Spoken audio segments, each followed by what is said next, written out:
তো হ্যালো বন্ধুরা, তোমরা সবাই কেমন আছো? আশা করছি সবাই ভালো আছো, আর আমিও তোমাদের অসীম ভাই ভালো আছি।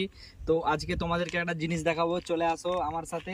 তো আমি রাস্তা দিয়ে যেতেছিলাম, রাস্তা দিয়ে যেতে যেতে দেখি এখানে একটা বন খেজুর গাছ, ঠিক আছে। এখানে একটা বন খেজুর গাছ দেখে আমি কিন্তু দাঁড়িয়ে পড়েছি তোমাদেরকে দেখানোর জন্য, ঠিক আছে। আমি কিন্তু এখন তোমাদেরকে দেখাবো বন খেজুর। এই যে দেখতে পাচ্ছ বন খেজুর কীরকম হয় দেখো, পুরো পুরো একবারে পেকে গেছে, পুরো কালো কালো হয়েছে। এই যে ভালো করে দেখো, এই যে দেখো কালো কালো, এই যে দেখো কালো কালো। হুম, খেতে কিন্তু খুব মিষ্টি, কিন্তু খেতে অনেক অনেক খেজুর আছে এখানে, এখানে অনেক খেজুর আছে। এই দেখো অনেকই খেজুর আছে,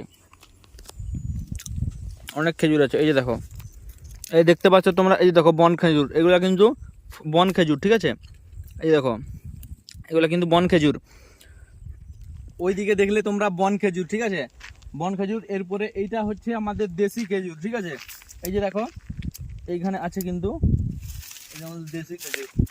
এই দেখো এগুলো কিন্তু পাকলে কিন্তু এরকম হয়ে গেছে।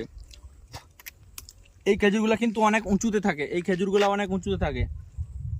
তো বন্ধুরা, যদি কেউ খেজুর খেতে চাও, আমাদের ঝাড়গ্রাম এলাকার মানুষজন হও, তাহলে চলে আসো আমার সাথে, একসাথে আমরা ভিডিও করব এবং খেজুর খাবো একসাথে।